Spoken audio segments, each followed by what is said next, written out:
What's up, Cinemaniacs? I am getting ready to go see Black Mass right now. I am leaving and I'm coming back and I will do my review on Black Mass. This is the new gangster movie, the mafia, the mob out of Boston. Johnny Depp as Whitey Bulger. I cannot wait to see this play out. I will be back in just a little bit with the rest of my review of Black Mass.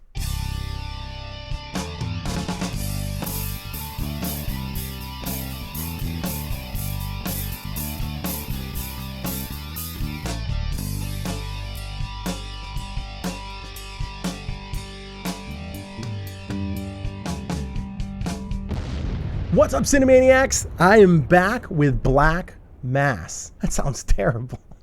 I just got back from watching Black Mass, the new Johnny Depp movie that just came out. I saw the first showing this morning at 11:40, and the theater, I would say, it might have been half full. Wasn't a packed theater by any sense of the mean, but it was a Friday and it was 11:40, so I didn't really expect it to be packed. But Johnny Depp in this role as Black Mass, I mean, we have not seen Johnny Depp really step out and get into some really serious acting chops. We haven't had the chance to see that. We see him dolling himself up in all this different kind of makeup for all these different Tim Burton movies. Or even when he does like something like Transcendence, it's boring. He barely even gets to scratch the surface of his acting skills. But this movie right here, Black Mass, which is the story of Whitey Bulger and his relationship with the FBI, and how everything went from being so small scale to this huge investigation, was so incredibly cool to watch and see it play out. And Johnny Depp's performance was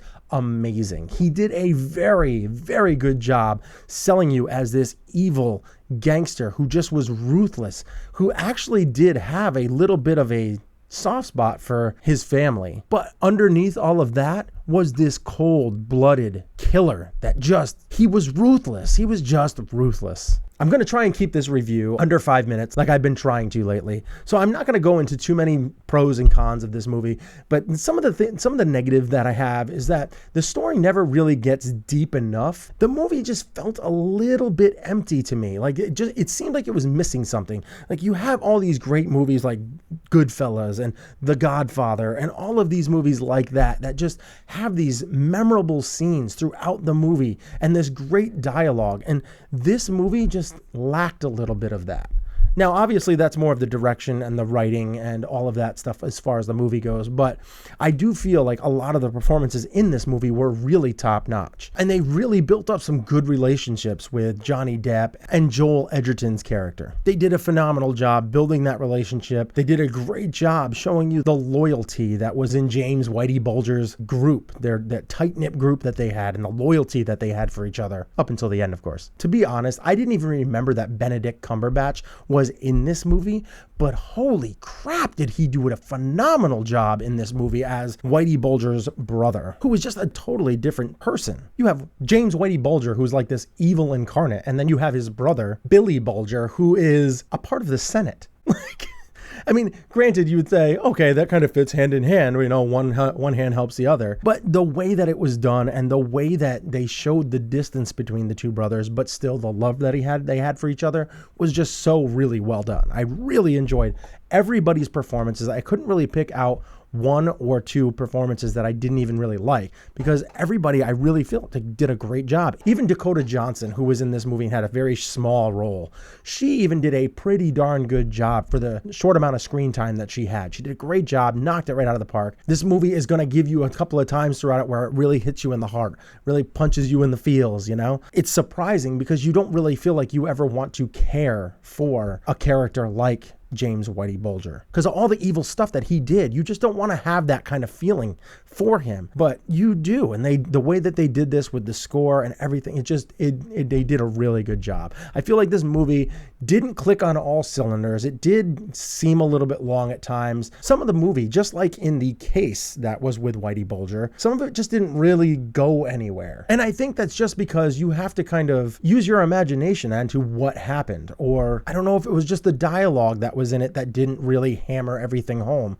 but I just felt like it was missing a few pieces here and there to take it to the next level and make it one of the best films, if not the best film of the year. Because as of right now, I'm going to rate this movie movie an 8 out of 10. I thought it was a phenomenal picture. It was the best I've seen Johnny Depp in years. But it's not even Johnny Depp's best performance in a mafia movie. Not too long ago, like almost 20 years ago, but we saw a movie called Donnie Brasco. That is by far his best performance in this. If I had to rank Johnny Depp's roles in several of his, mafia type movies, I would have to say Donnie Brasco's number 1, number 2 would be Black Mask, number 3 would be Blow, and number 4 would be Public Enemy. Those I think would probably be my top 4 for Johnny Depp. What is your favorite Johnny Depp mafia type movies? Why don't you let me know about that in the comment section below? Do you agree with my opinion that it isn't quite a perfect movie? It is an 8 out of 10. Have you not seen it? Are you looking forward to see it? Because it does give you some of that dark humor in this movie. I did expect to get a couple laughs here and there, but the humor that was in it was really funny. And there was even some really tense moments where all I could do was kind of laugh because I was like, what the hell would I do in that situation besides crap my pants? Like, I don't even know how somebody gets into that situation.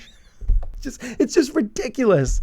All right, so that's the end of my review. I know it's kind of all over the place. I'm just getting back into my studio and everything like that, trying to get these reviews done in less than 5 minutes. I hope you enjoyed the review. I hope you go out and see Black Mass, especially if you wanted to see it. It told a very interesting story in a very good way. But I could see how some people might get bored. The guy next to me on my left was just checking his phone like every 30 minutes, which, by the way, is annoying. Also, don't chew your popcorn kernels during a quiet movie like this. That's annoying. Also, don't pick your nose and then flick it into the theater. Gross. Feel like Whitey Bulger at the beginning of this movie. I'm not going to spoil anything, but I wanted to turn to him and tell him some proper etiquette. You're disgusting. I hope you guys go out to the movies this weekend, see the Scorch Trials, see the Black Mass. Let me know what you're going to see this weekend at the box office. I hope to see you guys at the movies again soon.